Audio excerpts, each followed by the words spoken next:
नहीं मानता है तो भी दुख है।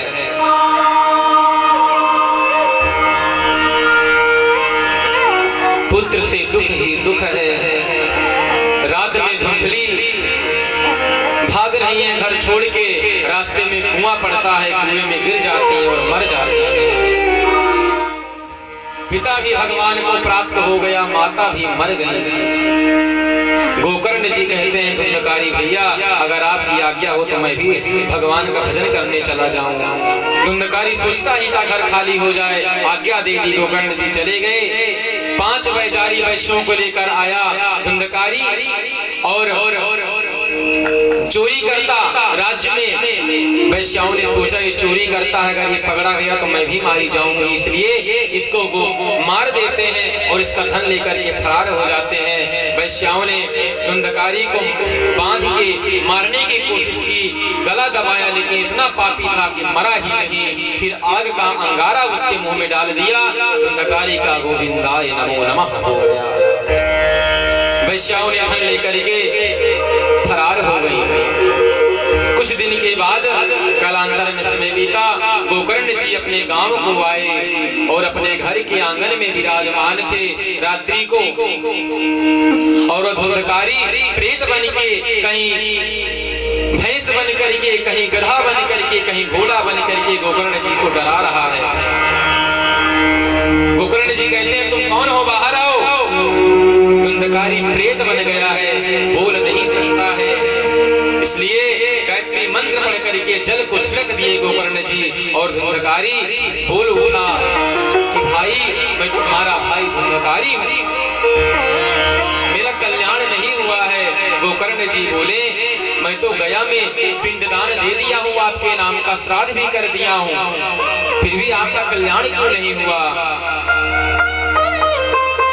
सूर्य भगवान गोकर्ण जी को बताते हैं कि श्रीमद् भागवत महापुराण का आयोजन करो। गोकर्ण जी श्रीमद् भागवत महापुराण का आयोजन करते हैं। धुंधकारी बांस के गांठ में बैठते हैं जो 7 गांठें होती हैं। और जब एक दिन की कथा पूरी हुई, पहली गांठ फट गई, दूसरी दिन की कथा पूरी हुई, दूसरी गांठ फट गई, तीसरी दिन की कथा पूरी हुई, तीसरी गांठ फट गई, 7वें दिन की कथा पूरी हुई, 7 गांठ फट गई। धुंधकारी देव रूप में आ गया और गोकर्ण जी से कहने लगा हे भैया मेरा उद्धार हो गया। श्रीमद् भागवत महापुराण कितनी महिमा है कि मरे हुए व्यक्ति के नाम से अगर भागवत हो जाए तो भी भगवान को प्राप्त हो जाता है। धुंधकारी जी कह रहे हैं गोकर्ण भैया भागवत की बड़ी महिमा है। धुंधकारी भागवत की महिमा को गा ही रहे थे, तभी वैकुंठ से भगवान के पार्षद आ गए। धुंधकारी से कहते हैं चलो। गोकर्ण जी कहते हैं धुंधकारी अकेला क्यों जाएगा, कई श्रोताओं ने कथा सुनी है, धुंधकारी ही क्यों जाएगा, सब लोग जाएंगे ना। पार्षदों ने कहा गोकर्ण जी सबने कथा सुनी है लेकिन धुंधकारी ने कथा को पी है। सबने कथा इस कान से सुनी, इस कान से निकाल दी है, लेकिन धुंधकारी ने इस कान से सुना, सीधे पेट के अंदर तक ले गया और उस जो कथा में सुना था उसका पालन किया है, अपने जीवन में उसको उतारा है, इसलिए ये वैकुंठ को जाएगा। कथा सुनने से कोई वैकुंठ नहीं जाता है, कथा सुनो तो उसको जीवन में उतारो भी, तब वैकुंठ जाओगा। प्रमाण है कौन? गोकर्ण जी जिन श्रोताओं को कथा सुनाई थी वो लोग नहीं गए वैकुंठ। पार्षदों ने कहा फिर से भागवत का आयोजन करो और ये लोग कथा अच्छे से सुने और जितने श्रोता होंगे उतने विमान आएंगे और आपको ले जाने के लिए स्वयं श्रीमन नारायण गोविंद यहाँ चल करके आएंगे। गोकर्ण जी धुंधकारी जी दिव्य देह को प्राप्त हुए हैं, विमान में बैठ करके चले गए हैं। गोकर्ण जी फिर से कथा का आयोजन करते हैं 7 दिन का और कथा सब लोगों ने सुनी। जब 7वां दिन पूरा हुआ जितने श्रोता थे उतने विमान प्रकट हो गए और उन श्रोताओं को विमान में बिठा बिठा करके भगवान के पार्षद वैकुंठ को ले गए और गोकर्ण जी को भगवान स्वयं आकर के गले से लगा लिए। बोले गोकर्ण जी, भगवान गोकर्ण जी को लेकर के चले गए वैकुंठ लोक।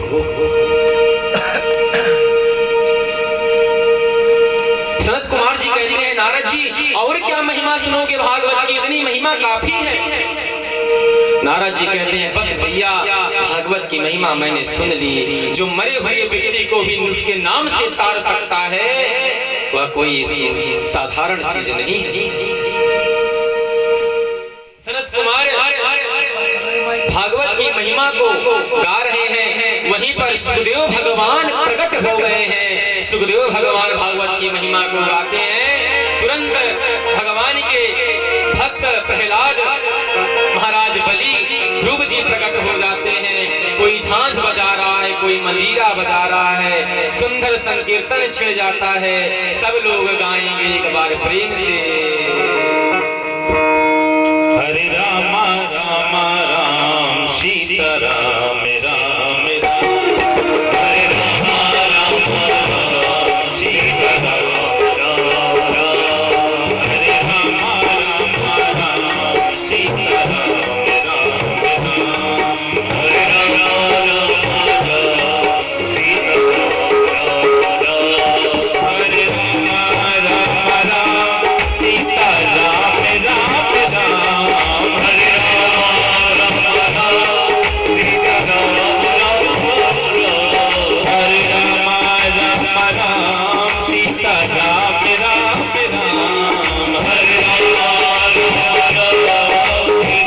राम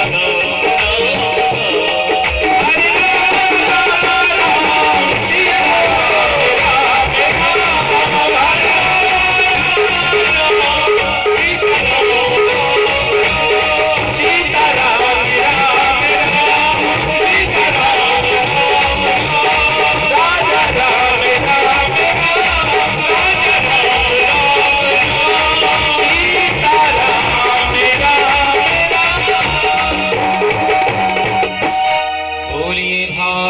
भगवान की जय। सुंदर संकीर्तन छिड़ गया, तुरंत मेरे गोविंद भी वहां प्रकट हो गए और नारद जी को गले से लगा लिए। बोले नारद जी वरदान मांगे, क्या मांगना चाहते हैं? नारद जी कहते हैं प्रभु कि मैं चाहता हूँ जहाँ पर आपकी कथा हो वहाँ पर आप बिना बुलाए आकर के विराजमान हो जाया करो बस। भगवान कहते हैं पुत्र नारद, ना मैं योगियों के ध्यान में रहता हूँ, न ध्यानियों के ध्यान में रहता हूँ, न संतों के पास रहता हूँ। मैं केवल जो मेरे भक्त होते हैं, जो मेरे कथाओं का गान करते हैं, मैं उनके हृदय में रहता हूँ। मैं वरदान देता हूँ जहाँ पर मेरी कथा होगी मैं वहां पर आकर के अपने आप विराजमान हो जाऊंगा। भगवान वरदान दिए हैं, भगवान अंतर्ध्यान होते हैं, वैकुंठ लोक को जाते हैं। सनक सनंदन सनातन सनत कुमार चारों भैया नारद जी सहित ब्रह्मलोक को जाते हैं। सब लोग अपने अपने स्थान को चले जाते हैं भागवत की महिमा को गाते हुए। अंतिम प्रश्न शौनकाद ऋषि स्तुत जी से करते हैं, हे ऋषि, हे सूत जी महाराज, इस भागवत को अगर कराना हो इसकी विधि क्या है? इसको सुना कैसे जाए? इसकी तैयारी कैसे की जाती है? सूत जी महाराज कहते हैं ऋषियों सुनो, जिस प्रकार से बेटी की शादी करनी होती है ना, बेटी की शादी हम लोग 1 महीने पहले से तैयारी करते हैं कि मेरी बेटी की शादी है। उसी प्रकार अगर भागवत करवानी हो तो 1 महीना पहले से ही तैयारी करनी पड़ती है मेरी मैया। बेटी की शादी में जितना खर्चा होता है उतना खर्चा श्रीमद् भागवत महापुराण में भी होता है। सुंदर व्यासपीठ बनवाई जाती है और सुंदर वक्ता आता है जो कथा को सुनाए। श्रोता आए, कथा का श्रवण करें और उपवास रह करके 7 दिन तक कथा का श्रवण करें। शौनकाद ऋषियों ने कहा ये तो नहीं हो सकता है उपवास रह करके, एकादशी का व्रत तो कोई रह नहीं सकता है एक दिन के लिए, और आप कह रहे हो 7-7 दिन के लिए। फिर कहते हैं घृतम पानम, अगर उपवास ना रह सके तो घी पी करके रहे 7 दिन तक। बोलते हैं कि अरे यहाँ तो घी कोई रोटी में चुपड़ के नहीं खाता है, आप बता रहे हो घी पी के रहने के लिए। बोले दधी पानम, दही पी कर रहो, बोले ये भी संभव नहीं। बोले दुग्ध पानम, बोले ये भी संभव नहीं है। बोले एक टाइम फलाहार करो, बोले ये भी संभव नहीं। बोले दोनों टाइम फलाहार करो, बोले ये भी संभव नहीं है। बोले एक टाइम भोजन करो, बोले ये भी संभव नहीं है। बोले फिर चारों टाइम भोजन करो और भगवान की कथा को सुनो, ये तो संभव है। बोले हाँ ये संभव है। तो चारों टाइम बढ़िया भोजन करो सब लोग और कथा को सुनो, और जो नहीं आए हैं उनको बुला के कल ले आओ और कथा का आनंद। हम तो जानते हैं कि आप लोग बड़े सौभाग्यशाली हो, जितने लोग आए हो। भगवान से बड़ा भगवान आपसे प्रेम करते हैं प्रभु। जब आपको प्रेम होता है, जब आप कथा सुनने को आते हो ना, तो आप भगवान से प्रेम नहीं करते हो, स्वयं गोविंद आपसे प्रेम करते हैं, तब आप कथा में आते हो। सभी लोग शौनकाद ऋषियों ने भागवत सुनने की विधि बताई। आगे कल की कथा में शौनकाद ऋषि प्रश्न करेंगे भगवान सूत जी महाराज से, और कल की कथा में हम लोग आगे की कथा श्रवण करेंगे। एक बार प्रेम से बोलिए वृंदावन बिहारी लाल की, श्रीमद् भागवत महापुराण की। कहते हैं मैया 2 व्यक्ति थे, सुनिएगा। मेरे वृंदावन धाम में बिहारी जी का दर्शन करने गए, दोनों अच्छे मित्र थे। दोनों ने आधे घंटे तक दर्शन किया, बाहर आया तो दूसरा वाला मित्र बोलता है भैया मुझे एक बार और दर्शन करने दो। दूसरा वाला बोला अरे दर्शन तो आधे घंटे तक किया, क्या किया था तू? बोला भैया एक बार और इच्छा है दर्शन करने की। बोला तेरी दोनों आंखों से दर्शन किया, अंधा बंधा है क्या? उस व्यक्ति ने कहा कि मैंने उनको उतना देखा जितना देखा जा सकता था, मैंने उनको उतना देखा जितना देखा जा सकता था। तुम ही बताओ इन 2 आंखों से कितना देखा जा सकता था। कि गोविंद का दर्शन देखो, वृंदावन धाम हम लोग जाते हैं दर्शन करने, लेकिन आंखें कभी भरती नहीं है, आत्मा कभी नहीं भरता है। यही मन करता है कि बार बार वृंदावन जाया करें और भगवान का दर्शन किया करें। उसी प्रकार भगवान की कथा है, इसको सुनने की हम लोग की बार बार इच्छा करती है, कितना भी सुन लो, लेकिन इससे कभी पेट नहीं भरता है।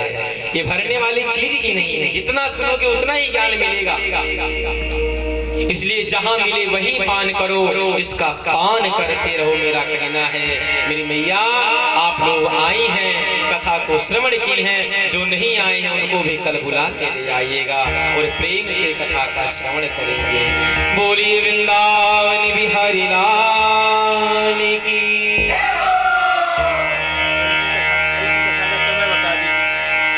कल की कथा का समय, कल से कथा स्टार्ट होगी 2 बजे से दोपहर में,